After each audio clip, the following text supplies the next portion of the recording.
आज भाग जगलू कंगना के जे हथवा में डलाइल बा। खुश किस्मत बाऊ पायल जे तोरा पौआ में बनाइल बा।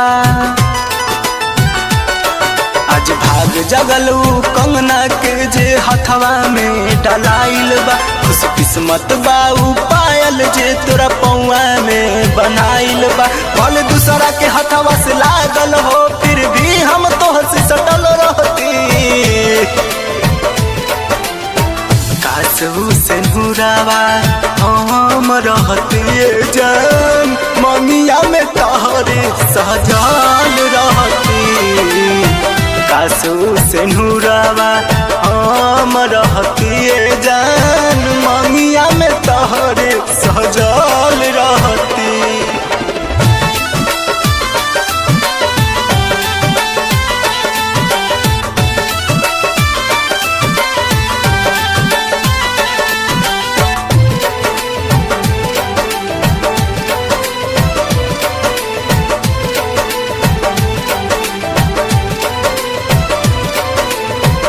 दिल के दर्दिया बढ़ल हरदिया जे लगे लागल। मड़ावा में देखते भइनी पागल हो। जियते जियाला नायब मुआले मुआता नायब। रातों दिनवा रहतनी जागल हो।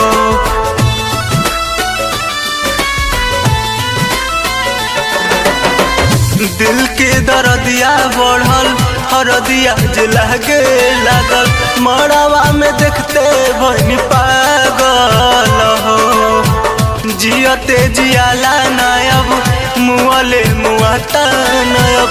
रातों दिनवा रहतनी जागल हो। अब फाटता कर जवा होलो रवाना रुके अखिया से। सझिया से सवेरा बीत गइल पोछिला अपना गमछिया से। नतिया बन जाती नकिया के हरदम गलिया से झूलल रहती।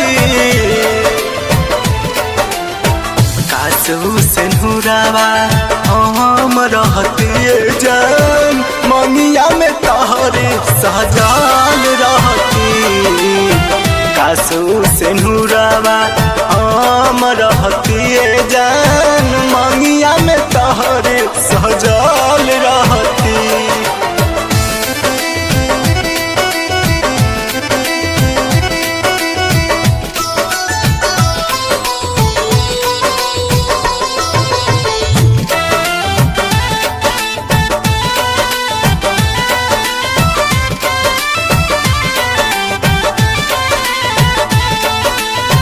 डोली तुहारे उठे लागी अरती हमर सहजे लागी।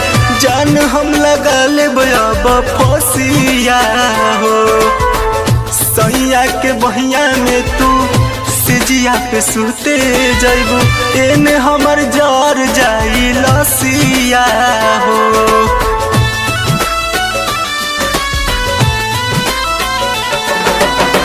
डोली तोहर उठे लागी अरथी हमर सहजे लागी।